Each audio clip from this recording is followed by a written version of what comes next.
അസ്സലാമു അലൈക്കും. ഞാനിന്നൊരു പുതിയ കഥ ഇവിടെ തുടങ്ങുകയാണ്. എല്ലാവരും സപ്പോർട്ട് ചെയ്യണേ. അടങ്ങിക്കിടക്കടി അവിടെ. എപ്പോഴും എൻ്റെ ഭാര്യ തന്നെയല്ലേ? ആബിദ് ദേഷ്യത്തോടെ ഷാക്കിറയെ ആ ചെറിയ ബെഞ്ചിനേക്കാൾ ഇത്തിരി വീതിയുള്ള കട്ടിലിൽ മലർത്തിക്കിടത്തി അവളിൽ ആധിപത്യം സ്ഥാപിക്കാൻ നോക്കിക്കൊണ്ടിരുന്നു. ഷാക്കിറ ആ സ്റ്റോർ റൂം പോലെയുള്ള കുടിസ് റൂമിൽ ശ്വാസമെടുക്കാനാകാതെ പിടഞ്ഞു. 7 വർഷം, നീണ്ട 7 വർഷം ജീവനേക്കാൾ ഏറെ സ്നേഹിച്ച വ്യക്തിയാണ്. സന്തോഷത്തോടെയും സ്നേഹത്തോടെയും അല്ലാതെ അവർ രണ്ടുപേരുടെയും ദിവസങ്ങൾ കടന്നു പോയിട്ടുണ്ടായിരുന്നില്ല. ആബിദിൻ്റെ ഇഷ്ടങ്ങൾക്കനുസരിച്ച് എന്നും നിന്ന് കൊടുത്തിട്ടേ ഉള്ളൂ. ഒരിക്കലും ഇങ്ങനെ ബലം പ്രയോഗിക്കേണ്ട ഒരവസ്ഥയും അവൾ ഉണ്ടാക്കിയിരുന്നില്ല. എന്നാൽ ഇന്ന് അല്ല, 1 മാസമായി ആബിദ് വേറെ വിവാഹം കഴിച്ചിട്ട്. മറ്റൊരു പെണ്ണിന് മനസ്സും ശരീരവും സമർപ്പിച്ച് വീണ്ടും തന്നിലേക്ക് വരുന്നതിന് അവൾക്ക് സമ്മതമല്ല. 7 വർഷത്തെ കൂടെയുള്ള ജീവിതം കണക്കിലെടുക്കാതെ കുഞ്ഞുങ്ങൾ ഉണ്ടാകില്ല എന്ന് പറഞ്ഞ് വീണ്ടും ഒരു 19കാരിയെ വിവാഹം കഴിച്ചിരിക്കുന്നു. അതും 2 വർഷം പ്രണയിച്ച്. ഷാക്കിറയുടെ കണ്ണിൽ നിന്നും കണ്ണുനീർ പൊഴിഞ്ഞുകൊണ്ടേയിരുന്നു. ഡോക്ടറെ കാണിക്കുന്നത് ആ കുടുംബത്തിന് മോശമാണത്രേ, തറവാടികൾക്ക് ചേർന്നതല്ലെന്ന്.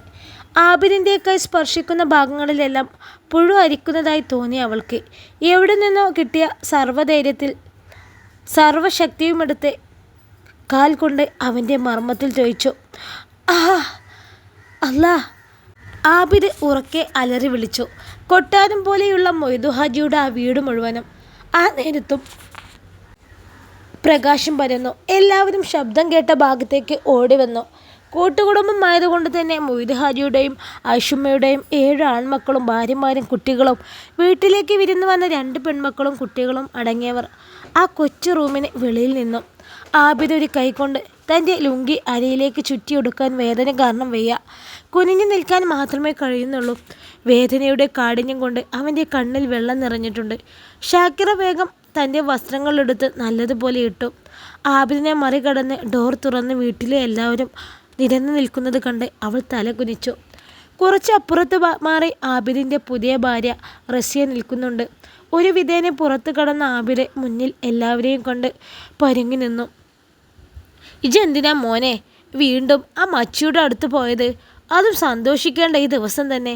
ഇവൾക്കാണ് കുഴപ്പമെന്ന് ഈ 7 വർഷമായി ഞാൻ പറയാൻ തുടങ്ങിയിട്ട്. എങ്കിലും ഡോക്ടറെ കാണിക്കാതെ അതെങ്ങനെ തീർച്ചപ്പെടുത്തും എന്ന് ആരെല്ലാം പറഞ്ഞു? എന്നിട്ടിപ്പോൾ എന്തായി? ആബിദ് 2ാമത്തെ കല്യാണം കഴിച്ചിട്ട് മാസം 1 അപ്പോഴേക്കും അവൾക്ക് പള്ളയിലുണ്ടായില്ലേ? ആയിഷുമ്മ ഗൗരവത്തോടെ എല്ലാവരെയും നോക്കി പറഞ്ഞു. ഷാക്കിറയുടെയും ആബിദിൻ്റെയും വിവാഹം കഴിഞ്ഞിട്ട് 7 വർഷമായി. കുഞ്ഞുങ്ങളില്ല. എന്നാൽ ട്രീറ്റ്മെൻറ്റ് എടുക്കുന്നത് ആ തറവാടിനെ മാനക്കേടാണെന്നും പറഞ്ഞ് ആയിഷുമ്മ വിലക്കിയതാണ്. ആയിഷുമ്മ 13 പെറ്റു. 3 കുഞ്ഞുങ്ങൾ ചെറുപ്പത്തിലേ മരിച്ചു. എങ്കിലും 10 കുഞ്ഞുങ്ങൾ ഇപ്പോൾ ആൽമരം പോൽ വലുതായി പന്തലിച്ച് നിൽക്കുന്നുണ്ട്. അതിൽ ആബിദിനല്ലാത്ത എല്ലാവർക്കും 2ഉം 3ഉം കുട്ടികൾ ആയി. അതുകൊണ്ട് തന്നെ തൻ്റെ എല്ലാ മക്കൾക്കും കുഴപ്പമില്ലാത്ത സ്ഥിതിക്ക് ആബിദിന് കുഴപ്പമുണ്ടാവില്ല എന്നും അവൻ്റെ ഭാര്യക്കാണ് കുഴപ്പമാണെന്നും അവരങ്ങ് തീരുമാനിച്ചു. ഷാക്കിറയെ ആബിദ് സ്നേഹിച്ച് വിവാഹം കഴിച്ചതാണ്. ആലിങ്ങൽ തറവാട്ടിലെ മൊയ്തു ഹാജിക്ക് കച്ചവടം പല മേഖലയിലാണ്. മക്കളെല്ലാം ഓരോന്ന് ഏറ്റെടുത്തിട്ടുണ്ട്. ആബിദിന് ഡ്രൈവർ ജോലി ഇഷ്ടമായതുകൊണ്ട് തന്നെ ഉപ്പയുടെ ബസ് സർവീസുകൾ അവൻ ഏറ്റെടുത്തതായിരുന്നു. അങ്ങനെ അവൻ്റെ ബസ്സിൽ സ്ഥിരമായി സ്കൂളിലേക്ക് പോയിരുന്നതാണ് ഷാക്കിറ. അതീവ സുന്ദരി ആയതുകൊണ്ട് തന്നെ അവൻ്റെ മനസ്സിൽ അവൾ കടന്നുകൂടി. പിന്നാലെ കുറേ നടന്നുവെങ്കിലും പെണ്ണ് വീണില്ല എന്ന് കണ്ടപ്പോൾ അവൻ അവളുടെ വീട്ടിലേക്ക് ബ്രോക്കർ കോയയെ പറഞ്ഞ് അയക്കുകയായിരുന്നു. സാമ്പത്തികമായി വളരെ ബുദ്ധിമുട്ടുള്ള കുടുംബമായിരുന്നു ഷാക്കിറയുടേത്. ടൈലർ മുഹമ്മദിന് പെൺമക്കൾ 4 ഷാക്കിറ 2ാമത്തെ മോളും. അതുകൊണ്ട് തന്നെ അന്നാട്ടിലെ ഏറ്റവും നല്ല പണക്കാരൻ്റെ മോനെ വേറെ നല്ല ബന്ധം കിട്ടുമെന്ന് ഉമ്മയും ഉപ്പയും പറഞ്ഞത്. പക്ഷെ അവൻ കേട്ടില്ല. അവൻ ഷാക്കിറയെ മാത്രം മതിയെന്ന് പറഞ്ഞു. വാശി പിടിച്ച് വിവാഹം കഴിച്ചു. എങ്കിലും അവളെ ഒരുപാട് ഇഷ്ടമായിരുന്നു അവന് കഴിഞ്ഞ 1 വർഷം മുമ്പ് വരെ.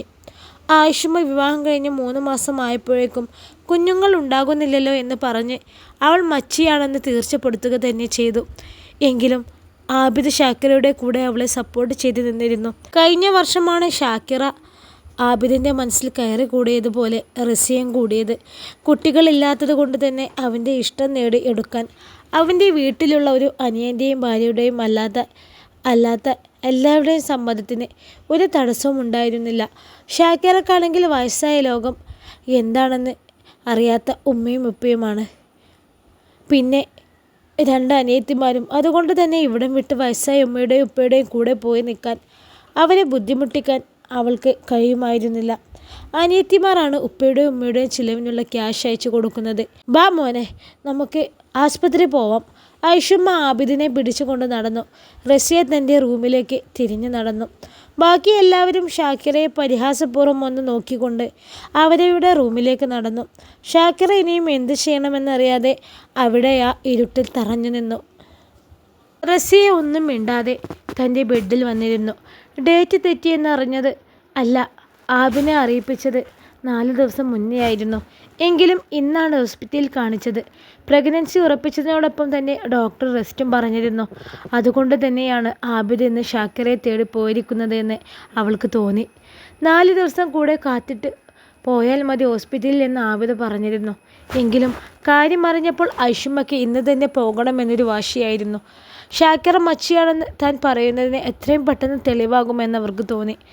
ആബിദിൻ്റെ വിവാഹം കഴിഞ്ഞതിന് ശേഷം ഷാക്കിറ ശരിക്കും ഒരു വേലക്കാരിയായി മാറിയിട്ടുണ്ട് ആ വീട്ടിൽ. അല്ല, മാറ്റിയിട്ടുണ്ട് അവിടെയുള്ളവർ.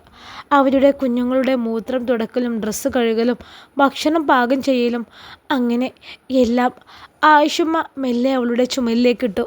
മച്ചിക്ക് തിന്നാനും കുടിക്കാനും കൊടുക്കേണ്ട, പോരാത്തതിന് ഉടുക്കാൻ ഡ്രസ്സും വേണം. വെറുതെ തിന്ന് കൊഴുക്കാതിരിക്കാൻ മറ്റുള്ളവരെ പോലെ പ്രസവവേദന അവൾ അറിഞ്ഞിട്ടില്ലല്ലോ. അതാണ് ഐഷുമ്മയുടെ വാദം. ആബിദിൻ്റെ അന്യൻ റഹീമിൻ്റെ ഭാര്യ സെജിന പക്ഷേ ദേഷ്യത്തോടെ തൻ്റെ കുഞ്ഞുങ്ങളോട് ഒന്നും തൊട്ടേക്കരുത് എന്ന് ഓർഡർ കൊടുത്തിട്ടുണ്ട്. മാത്രമല്ല തൻ്റെ മക്കൾക്ക് കഴിക്കാൻ ഉണ്ടാക്കാൻ അവളെക്കൊണ്ട് കഴിയുമെന്നും പറഞ്ഞിട്ടുണ്ട്. ആദ്യമൊക്കെ തന്നോടുള്ള ദേഷ്യം കൊണ്ടും ഇഷ്ടക്കേടോടെയും പറയുന്നതാണെന്ന് തോന്നിക്കരിഞ്ഞിട്ടുണ്ട് ഷാക്കിറ. പക്ഷേ പിന്നീട് റസിയോട് മറ്റുള്ളവരെ പോലെ അടുപ്പം കാണിക്കുകയോ കൂട്ടുകൂടുകയോ ചെയ്യാത്തത് കൊണ്ട് അങ്ങനെ ആയിരിക്കില്ലെന്ന് തോന്നി. പിന്നീട് മനസ്സിലായി ദേഷ്യത്തോടെ തന്നോട് പറയുന്നതും പ്രവർത്തിക്കുന്നതും വെറും അഭിനയമാണെന്ന്. സ്നേഹത്തോടെ തന്നോട് ഇടപഴകുന്നത് കാണുമ്പോൾ ഉമ്മ ഇനി വല്ല പ്രശ്നവും തൻ്റെ തലയിലേക്ക് വലിച്ചിടുമോ എന്ന് ഭയന്ന് കുറച്ച് ജോലികളിൽ നിന്നെങ്കിലും തന്നെ ഒഴിവാക്കാൻ ഉള്ള സെജിനയുടെ അടവാണ് തന്നോടുള്ള ദേഷ്യമെന്ന്.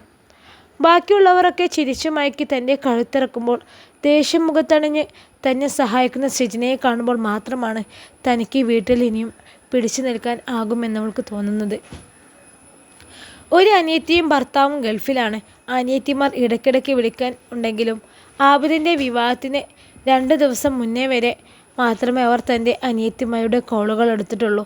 അന്ന് തന്നെ അവരോട് സംസാരിക്കുമ്പോൾ ശബ്ദം ഇടറിപ്പോകുന്നത് പിടിച്ച് നിർത്താൻ താൻ പെട്ട പാട് ഷാക്കിറ ചിന്തിച്ചു. ഒരു സഹോദരനുണ്ടായിരുന്നെങ്കിൽ അവൻ്റെ കൂടെയെങ്കിലും താമസിക്കാമായിരുന്നു. മറ്റൊരു തറവാട്ടിൽ താമസിക്കുന്ന അനിയത്തിമാരുടെ കൂടെ എങ്ങനെ താമസിക്കാനാണ്? മാത്രമല്ല അവർക്ക് ഉപ്പയും ഉമ്മയും തന്നെ നോക്കാനുണ്ട്.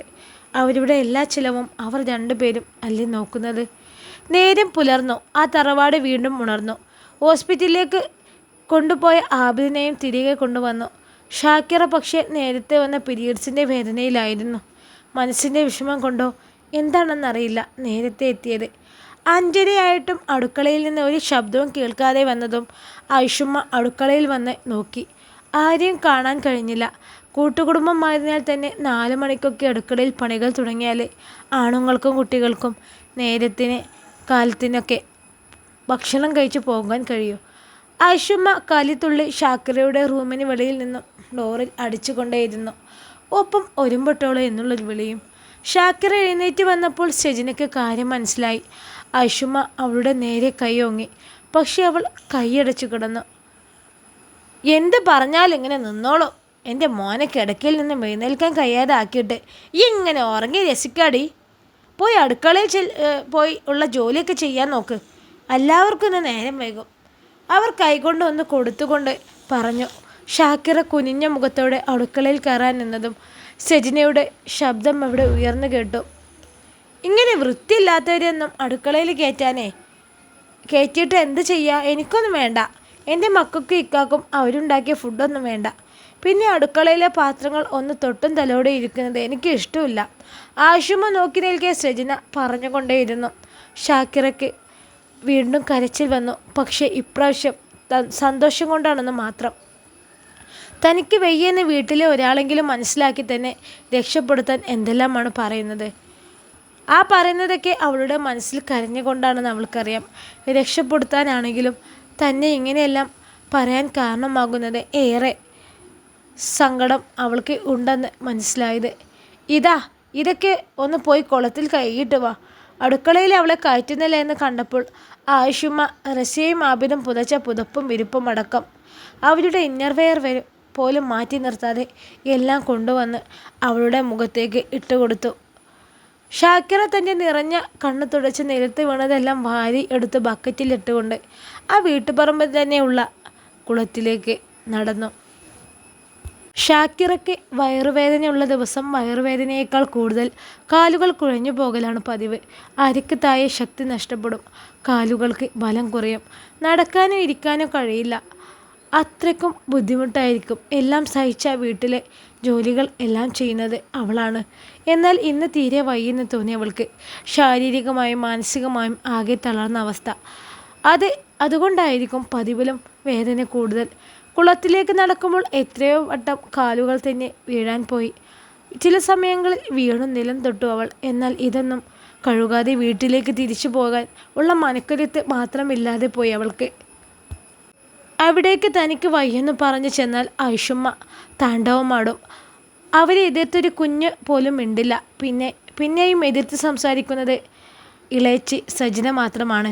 അതുകൊണ്ട് തന്നെ ആയിഷുമ്മയുടെ കണ്ണിൽ അവൾ അഹങ്കാരിയുമാണ്. എന്നിരുന്നാലും ഷാക്കിറയെ കാണിക്കുന്നത് പോലെയുള്ള ഉപദ്രവമൊന്നും അവളോട് കാണിക്കാറില്ല. എടുക്കാൻ മകൻ സമ്മതിക്കില്ല. ഉമ്മയെ ഉമ്മയുടെ സ്ഥാനത്ത് കണ്ട് ബഹുമാനിക്കുന്നതോടൊപ്പം അവൻ അവൻ്റെ ഭാര്യയെ സ്നേഹിക്കുകയും ബഹുമാനിക്കുകയും ചെയ്യുന്നുണ്ട്. തൻ്റെ ഉമ്മയെപ്പോലെ അവളും ഒരു ഉമ്മയാണ്. കഷ്ടപ്പെട്ട് തൻ്റെ മക്കൾക്ക് ജന്മം നൽകിയവളാണ്. അതിലുപരി തൻ്റെ പാതിയും സുഹൃത്തുമാണ്. അത് അമ്മായിമ്മപ്പോര് എന്ന പേരും പറഞ്ഞ് ഉപദ്രവിച്ച് കളങ്ക വരുത്താൻ അവൻ ഉമ്മയെ അനുവദിക്കാറില്ല. അവരും ഉമ്മയെപ്പോലെ ഒരാളുടെ മകളാണ്. അവളുടെ ഉമ്മാക്കും ഉപ്പാക്കും അവൾ ജീവനാണ്. തന്നെ ഉമ്മാക്ക് ഒരിക്കലും മരുമോളെ മകളായി കാണാൻ കഴിയില്ല എന്ന് അവന് നല്ല ബോധ്യമുണ്ട്. അതുകൊണ്ട് തന്നെ എന്ത് കാര്യത്തിലും അവൻ്റെ സപ്പോർട്ടും അവൾക്കുണ്ട്. അവൾ എന്ത് പറഞ്ഞാലും അവൻ വിശ്വസിക്കുമെന്നറിയാവുന്നത് കൊണ്ട് തന്നെ എതിർത്ത് സംസാരിക്കുന്ന സജിനയെ അവർ ഒന്നും പറയാൻ നിൽക്കാറില്ല. എങ്കിലും മറ്റുള്ളവർ കേൾക്കാതെ അഹങ്കാരി എന്നും മറ്റുള്ളവരെ കേൾപ്പിച്ച് പറയാനും അവർ മറക്കാറില്ല. ഷാക്കിറ കുളത്തിൻ്റെ പടവിൽ മെല്ലെ ഇറങ്ങി. ഒരുപാടുണ്ട് കഴുകിയിടാൻ. ആബിദിൻ്റെ അടിവസ്ത്രങ്ങളൊക്കെ പോകട്ടെ എന്ന് വിചാരിക്കാം. തനിക്ക് അതൊക്കെ കഴുകിയിട്ടൊരു ശീലമുണ്ട്. അല്ല, താനല്ലേ ഇത്രയും നാൾ കഴുകിയിരുന്നത്. പക്ഷെ തൻ്റെ സ്ഥാനത്തേക്ക് വന്നവളുടെ അടിവസ്ത്രം അവൾ കയ്യിലെടുത്തു. ഇതെല്ലാം കഴുകിയിടാനായൊരു ജന്മം. പഠിച്ചവനെ, നീ എന്തിനാ എനിക്ക് തന്നത്? എല്ലാവരെയും പോലെ ആർഭാടം നിറഞ്ഞൊരു ജീവിതം വേണമെന്നും ഞാൻ ഒരിക്കലും ആഗ്രഹിച്ചിട്ടില്ല റബ്ബേ. സ്നേഹവും സന്തോഷവും ഇണക്കവും പിണക്കവും പിന്നെ താലോലിക്കാൻ കുഞ്ഞുമുള്ള കുഞ്ഞൊരു ജീവിതം, അത് മാത്രം മതിയായിരുന്നു എനിക്ക്. ഷാക്കിറ ഡ്രസ്സുകൾ ഓരോന്നായി അലക്കാൻ തുടങ്ങി. ഒന്നും കഴിക്കാതെ വന്നതുകൊണ്ട് തന്നെ പകുതി അലക്കി തീർന്നപ്പോഴേ അവൾ കുളത്തിലേക്ക് കുഴഞ്ഞു വീണിരുന്നു. ഫെബിന രണ്ടാമത്തെ പീരീഡ് കഴിഞ്ഞ് സ്റ്റാഫ് റൂമിലേക്ക് നടന്നു. സ്കൂൾ ടൈമിൽ എപ്പോഴും ഫോൺ ഉപയോഗിക്കാൻ പാടില്ലാത്തത് കൊണ്ട് തന്നെ ഫോൺ ബാഗിൽ വെച്ചിട്ടാണ് ക്ലാസ്സിൽ കയറിയിരുന്നത്. പുതിയ സ്കൂളാണ്. ജോയിൻ ചെയ്തിട്ട് കുറച്ച് മാസം കഴിഞ്ഞതേയുള്ളൂ. പെട്ടെന്നുള്ള സ്ഥലം മാറ്റവും വീടുമാറ്റവും എല്ലാം ആകെ കൂടി ഫെബി വലഞ്ഞിരുന്നു. ഒന്നിനും സമയമുണ്ടായിരുന്നില്ല. സ്വസ്ഥതയോടെ ഇനിയൊന്ന് ഇരിക്കണം. ഒന്നിൽ കൂടുതൽ മാസമായി നേരം പോലെ ഒന്ന് ഉറങ്ങിയിട്ട്. മുബിക്കയുടെ ഉമ്മയുടെ അസുഖവും ഹോസ്പിറ്റലിൽ നിൽക്കലും കഴിഞ്ഞ ഉടനെയുള്ള ട്രാൻസ്ഫറും തൻ്റെ ഉമ്മയും ഉപ്പയും പോലും നേരെ വിളിച്ച് സംസാരിച്ചിട്ട് തന്നെ കുറച്ചായി. ഇനി ഇൻ്റർവെൽ ടൈം ആണ്. വീട്ടിലേക്കൊന്ന് വിളിച്ചു നോക്കാം. ഇത്താത്തമാരൊക്കെ വിളിച്ചിട്ടുണ്ടാവും. താൻ മാത്രം വിളിക്കാതെ ഇരിക്കുമ്പോൾ അവർക്കും ഒരു വിഷമം വരും. ഫെബി സ്റ്റാഫ് റൂമിൽ തൻ്റെ ചെയറിൽ വന്നിരുന്നു. അവൾ ബാഗിൽ നിന്ന് വെള്ളമെടുത്ത് കുടിച്ച് ഫോൺ കയ്യിലെടുത്തു. ഫെബിന ടീച്ചറെ ഫോൺ നിർത്താതെ ബെല്ലടിച്ചിരുന്നു കേട്ടോ. കഴിഞ്ഞ പീരീഡ് ക്ലാസ് ഇല്ലാതിരുന്ന ഗഫൂർ മാഷ് അവളെ കണ്ട് ഓർമ്മ വന്നതുപോലെ പറഞ്ഞു. ശരിയാണ്, 5 മിസ്ഡ് കോൾ ഉണ്ട്, അതും അറിയാത്ത നമ്പറിൽ നിന്ന്. അവൾ ആ ഫോൺ എടുത്ത് വിളിച്ചു. ഹലോ. മറുതിരക്കിൽ ഫോൺ എടുത്തതും ഒരു കുഞ്ഞു കിളിനാദം. തെബിമ്മ. വിളിയോടൊപ്പം കുണിയുള്ള ചിരിയും കേട്ടു. ആ ചിരി ഫെബിയുടെ ചുണ്ടിലേക്കും എത്തിക്കുന്നു. അമ്പടി കുറുമ്പി, ഫെബിമ്മയുടെ മുത്ത് എപ്പോഴാ വന്നേ? നിന്റെ ഉമ്മച്ചി എവിടെ? ഇത് ഷാക്കിറയുടെ അനിയത്തിയാണ്. ഷാക്കിറക്ക് 2 അനിയത്തിമാരുണ്ട്. ഒരാൾ ഫെബി ടീച്ചറാണ്, UP സ്കൂളിൽ കണക്ക് ടീച്ചർ. 2 കുട്ടികളും ഉണ്ട്. 2 ആൺകുട്ടികൾ, 4ഉം 2ഉം വയസ്സുള്ള കുട്ടികൾ. മറ്റവൾ റീമ UAE-യിലാണ്. അവൾ BSc നഴ്സിംഗ് കഴിഞ്ഞ് ഹസ്ബൻഡും അവളും സെറ്റിൽഡാണ്. ഇന്ന് കാലത്ത് അവർ നാട്ടിലെത്തിയതാണ്. ഹലോ, എന്താ ഫെബി, ഒന്ന് മെസ്സേജ് പോലും നോക്കാൻ പറ്റാത്തത്ര തിരക്കായോ എനിക്ക്? ഞാൻ എത്ര മെസ്സേജ് അയച്ചതാ, ഒരു റിപ്ലൈ പോലും തന്നിട്ടില്ലല്ലോ, ഈ നോക്കിയിട്ട് പോലും ഇല്ലല്ലോ. ഫോൺ തരാതെ പിടിച്ചു നിൽക്കുന്ന ഹൈമളുടെ ഇടയിൽ കൂടെ റീമ തൻ്റെ അനിയത്തിയോട് പരിവം പറഞ്ഞു. കുറച്ച് നേരത്തെ സംസാരത്തിനൊടുവിൽ വൈകുന്നേരം ഇത്താത്തയെ അവിടെ നിന്നും കൂട്ടി 3 പേർക്കും കൂടെ ഉമ്മയുടെയും ഉപ്പയുടെയും അടുത്തേക്ക് പോകാമെന്നവർ ഉറപ്പിച്ച് ഫോൺ വെച്ചു. പറഞ്ഞുറപ്പിച്ചതുപോലെ വൈകുന്നേരം പോകണമെങ്കിൽ കുറച്ച് നേരത്തെ സ്കൂളിൽ നിന്നും ഇറങ്ങണം. ഫെബി ഹെഡ്മാഷിൻ്റെ അടുത്ത് നിന്ന് പോയി ഒരു പീരീഡ് നേരത്തെ ഇറങ്ങി തൻ്റെ സ്കൂട്ടിയിൽ കയറി വീട്ടിലേക്ക് പോയി. മൊബിക്കയുടെ ഉമ്മയുടെ കാൽവേദന കുറഞ്ഞത് കൊണ്ട് തന്നെ ഉമ്മയും ഉപ്പയും കൂടെ നോക്കും കുഞ്ഞിനെ. മൂത്തവൻ KG ക്ലാസ്സിൽ നിന്നും നേരത്തെ അവൾ കൂടെ കൂട്ടിയിരുന്നു. റീമ വന്നതും ഉമ്മയുടെയും ഉപ്പയുടെയും അടുത്തേക്ക് പോകുന്നതും എല്ലാം പറഞ്ഞപ്പോൾ അവരും ഉണ്ടെന്ന് പറഞ്ഞു. മോളെ, ഞങ്ങൾ കുറച്ചായില്ലേ കണ്ടിട്ട്, നമുക്ക് മുബിമോൻ വന്നിട്ട് ഒരുമിച്ച് പോവാം. ഉമ്മ പറഞ്ഞപ്പോൾ അവൾക്കും സന്തോഷമായി. എല്ലാവരും കൂടെ മുബഷിർ വന്നതും തിരക്കിട്ടിറങ്ങി. ഉപ്പ മുന്നിലും ഉമ്മയും ഫെബിയും കുഞ്ഞുങ്ങളും ബാക്കിലും. മുബഷിർ വില്ലേജ് ഓഫീസിലാണ് ജോലി. ഷാക്കിറക്ക് മാത്രം പഠനം മുഴുമിപ്പിക്കാൻ കഴിഞ്ഞില്ല. അപ്പോഴേക്കും ആബിദ് അവളെ കണ്ടിഷ്ടപ്പെട്ട് വീട്ടിൽ വിവാഹാലോചന നടത്തിയിരുന്നു. ടൈലർ ജോലി ചെയ്തിരുന്ന ഉപ്പാക്ക് മൊയ്തുഹാജിയുടെ മകൻ ആബിദിൻ്റെ ആലോചന തള്ളിക്കളയാൻ അന്നായില്ല. പിന്നെ അന്നത്തെ കാലത്ത് മുസ്ലിം പെൺകുട്ടികൾ പഠിക്കുന്നത് കുറവുമായിരുന്നാലും ഷാക്കിറയുടെ വിവാഹം 17ാമത്തെ വയസ്സിൽ തന്നെ നടത്തിയിരുന്നു. റീമയെയും മോളെയും ജമാലിനെയും കൂട്ടി അവർ ഷാക്കിറയെ വിളിക്കാൻ വേണ്ടി മൊയ്തുഹാജിയുടെ ഗേറ്റും കടന്ന് അവർ വന്ന ഇന്നോവ മുറ്റത്തേക്ക് കയറി. അടുക്കളയിൽ പാചകത്തിലായിരുന്ന സെജിനയുടെ കണ്ണുകൾ ഇടയ്ക്കിടയ്ക്ക് കുളത്തിലേക്ക് പോകുന്ന വഴിയിലേക്ക് നീണ്ടുകൊണ്ടിരുന്നു. അവളുടെ മനസ്സ് അസ്വസ്ഥമായിരുന്നു. ഒന്ന് റെസ്റ്റ് എടുത്തോളൂ എന്ന് വിചാരിച്ചാണ് അവൾ അങ്ങനെ ഒരു നാടകം കളിച്ചതുപോലും. എന്നാൽ അപ്പോഴേക്കും ആ തള്ള വേറെ പണയും കൊണ്ട് വന്നിരിക്കുന്നു. തള്ള ഈ ചെയ്യുന്നതിന് അനുഭവിക്കാതിരിക്കോ? ഉണ്ടാവില്ല, സെജിന മനസ്സിൽ മൊഴിഞ്ഞു. കുറച്ച് സമയം കൂടെ കഴിഞ്ഞിട്ടും ഷാക്കിറയെ കാണാതെ വന്നപ്പോൾ അവൾക്ക് സമാധാനമില്ലാതെ വന്നു. അവൾ ആരും കാണാതെ കുളത്തിലേക്ക് നടന്നു. കുളപ്പടവിൽ നോക്കിയ സെജിന ഷാക്കിറയെ കാണാതെ പേടിയോടെ കുളത്തിലേക്ക് നോക്കി. കുറച്ച് സമയമായി മനസ്സിൻ്റെ സമാധാനം പോയിട്ട്. തുണികളിൽ കുറച്ച് കുളത്തിലേക്ക് വീണിട്ടുണ്ട്. സെജിന പേടിയോടെ പടവുകൾ ചാടി ഇറങ്ങി കുളത്തിലേക്ക് വീണ്ടും സൂക്ഷിച്ചു നോക്കി. ഒരലർച്ചയായിരുന്നു പിന്നീട്. ആ തറവാട് മൊത്തം കുലുങ്ങി വിറച്ചു. ആണുങ്ങളും പെണ്ണുങ്ങളുമെല്ലാം കുളത്തിന് നേരെ ഓടി. സെജിനയുടെ തലയിൽ ഇരുട്ട് കയറി. അവൾ ആ കുളപ്പടവിൽ തളർച്ചയോടെ മെല്ലെയിരുന്നു. അയൽവാസികളും വീട്ടുകാരും അടക്കം എല്ലാവരും ചുറ്റും നിരന്നു. ആരൊക്കെയും മുങ്ങിത്തപ്പി ഷാക്കിറയെ എടുത്തുകൊണ്ട് ഓടി. ഭാഗ്യം, ഒരു മിടുപ്പുണ്ട്. ഒരാൾ പറയുന്നത് കേട്ടു. ഇത് ഹാജരുടെ ഏത് മരുമകളാണെന്നാ പറഞ്ഞു കോയ? അയൽവാസികളിൽ ഒരുവൻ മറ്റൊരുവനോട് ചോദിക്കുന്നത് കേട്ടു. നമ്മുടെ ആബിദിൻ്റെ ആദ്യ ഭാര്യയില്ലേ, അതാണെന്നാ പറഞ്ഞു കേട്ടെ. അതിനെ അല്ലാതെ വേറെ ഏത് മരുമകളാണ് കുളത്തിലേക്കൊക്കെ കാണാൻ കഴിയുന്നത്? ആളുകൾക്കിടയിൽ നിന്ന് പലവിധ ശബ്ദങ്ങൾ, പലവിധ അഭിപ്രായങ്ങൾ കേട്ടു. ഷാക്കിറയെ എടുത്തിരുന്ന ആൾ അവളെ അടുക്കളയുടെ തിണ്ണയിൽ കിടത്തി വയറിൽ 2 കൈകൊണ്ടും അമർത്താൻ തുടങ്ങി. കുടിച്ചു വീർത്ത വെള്ളം വയറ്റിൽ നിന്ന് പുറത്തേക്ക് വരാൻ തുടങ്ങി. പഠിച്ചോനെ, ഇജെന്തീ കാണിക്കണത്? ഇജി ചെയ്യണത് ഹറാമല്ലേ? ആയിഷുമ്മ അയാളെ നോക്കി ചീറിക്കൊണ്ട് പറഞ്ഞു. ഈ തള്ള ഇതിൻ്റെ അണ്ണാക്കിലോട്ട് ഒരു 10 കുടം വെള്ളം ഒഴിച്ച് കൊടുക്കായിരുന്നു. കൂട്ടത്തിൽ മൂക്കിലൂടെയും. അപ്പോൾ അറിയാം വെള്ളം കുടിച്ചാലും മൂക്കിൽ കയറിയാലുമുള്ള ബുദ്ധിമുട്ട്. ഇന്നത്തെ കാലത്ത് ഇങ്ങനെയേ ഉണ്ടോ മനുഷ്യർ? ഷാക്കിറക്ക് ഫസ്റ്റ് എയ്ഡ് നൽകിക്കൊണ്ടിരിക്കുന്ന അയൽവാസിയായ ഡോക്ടർ ജോൺ ജോസഫ് ഓർത്തു. അഷുമ്മ അങ്ങനെയൊക്കെ പറഞ്ഞെങ്കിലും തൻ്റെ പ്രവൃത്തിയാൽ തുടർന്നുകൊണ്ടേയിരുന്നു. അവസാനം കുറച്ചു നേരത്തിന് ശേഷം അവളൊന്ന് ചുമച്ചുകൊണ്ട് കണ്ണു തുറന്നു. ഇനി ഒന്ന് ഹോസ്പിറ്റലിൽ കൊണ്ടുപോയിക്കോളൂ കേട്ടോ. ജോൺ അങ്ങനെ പറഞ്ഞില്ലെങ്കിലും ആയുഷും അതിനെ എതിർത്തു. ഓളല്ലേ കണ്ണ് തുറന്നിരിക്കണേ, പിന്നെ എന്തിനാ വെറുതെ ആ മച്ചയും കൊണ്ടുപോയി കുറേ പൈസ ചിലവാക്കണത്? അല്ലെങ്കിലേ ആബിദിനെ ഹോസ്പിറ്റലിൽ നിന്നും ഇപ്പോൾ കൊണ്ടുവന്നതേ ഉള്ളൂ. മാത്രമല്ല ആബിദിൻ്റെ ഇപ്പോഴത്തെ ഭാര്യയ്ക്ക് വയറ്റിലുണ്ട്. അവൾ സാക്കിരെ പോലെയല്ല, മച്ചിയല്ല. ഇനി അവൾക്കും വേണ്ട ചികിത്സക്ക് പണം. ആയിഷുമ്മയുടെ സംസാരം കേട്ട് ഷാക്കിറയോട് സഹകരിപ്പിക്കാനേ അവർക്കൊക്കെ കഴിയുമായിരുന്നുള്ളൂ. ഇതിനെ ഇങ്ങനെ കഷ്ടപ്പെടുത്തുന്നതിന് എപ്പോഴും ദൈവം തിരിച്ചടി കൊടുക്കുമായിരിക്കുമെന്ന് കരുതി അവർ. സെരിന് ഷാക്കിറയുടെ ഡ്രസ്സുകളെല്ലാം എടുത്തു കൊണ്ടുവന്ന് അവളെ ബാത്റൂമിലേക്ക് കൊണ്ടുപോയി. അവൾ തന്നെ മാറ്റിക്കൊടുത്തു. പിന്നെ ആരും കാണാതെ ഡോക്ടർ ജോണിൻ്റെ വീട് ലക്ഷ്യം വെച്ച് നടന്നു. കോളിംഗ് ബെല്ലടിച്ച് കാത്തു നിന്നു. ഡോക്ടർ, എന്തെങ്കിലും മെഡിസിൻ കഴിക്കാൻ കൊടുക്കേണ്ടതുണ്ടോ? ഉണ്ടെങ്കിലൊന്ന് എഴുതി തരണേ, ഞാൻ എങ്ങനെയെങ്കിലും മേടിപ്പിച്ചോളാം.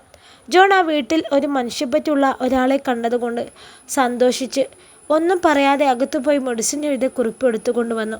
അവൾ ആ കുറിപ്പുമായി തൻ്റെ വീട്ടിലേക്ക് നടന്നു. തൻ്റെ കുടിസ റൂമിൽ അസ്വസ്ഥതയോടെ പകുതി ബോധത്തിൽ കഴിഞ്ഞിരുന്ന ഷാക്കിറ തൻ്റെ വീട്ടിലേക്ക് അനിയത്തിമാർ എത്തിയത് അറിഞ്ഞില്ല. ആബിദിൻ്റെ വീട്ടിലേക്ക് കുടുംബസമേതം വന്ന ഷാക്കിറയുടെ അനിയത്തിമാർ ആയിഷമ്മയെ കണ്ടെങ്കിലും അവരുടെ സ്വഭാവം അറിയാവുന്നതുകൊണ്ട് തന്നെ അവർ തങ്ങളുടെ ഇത്താത്തയെ അടുക്കളയിലും ആ വീടിൻ്റെ താഴത്തെ നിലയിലും എല്ലാം നോക്കി. താഴെയൊന്നും നോക്കാതെ ഇരുന്നപ്പോൾ അവൾ മുകളിലത്തെ ഷാക്കിറയുടെ റൂമിലേക്ക് നടന്നു. താഴെ ആയിഷമ്മ അപ്പോൾ മുബിയുടെ ഉമ്മയും ഉപ്പയുമായി സംസാരിച്ചിരിക്കുകയായിരുന്നു. ഹോസ്പിറ്റലിൽ നിന്ന് വന്ന ആബിദിൻ്റെ അടുത്ത് ബെഡിലിരിക്കുകയായിരുന്നു റസിയ. പെട്ടെന്ന് വാതിൽ തുറക്കുന്നത് കണ്ടു. തങ്ങൾ രണ്ടുപേരും റൂമിലുള്ളപ്പോൾ ആരും തന്നെ കടന്നു വരാറില്ല.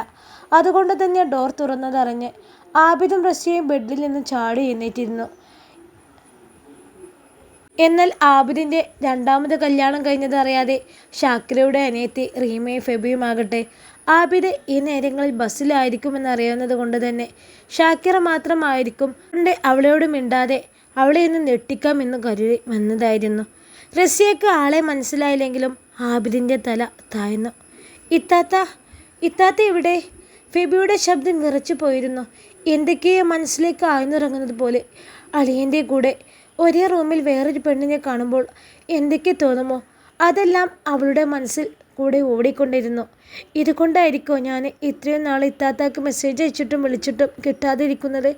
തങ്ങളിവിടെ സന്തോഷത്തോടെ കഴിയുമ്പോൾ ഇത്താത്ത ഇവിടെ. അവർക്ക് അത് ആലോചിക്കാൻ കഴിഞ്ഞില്ല.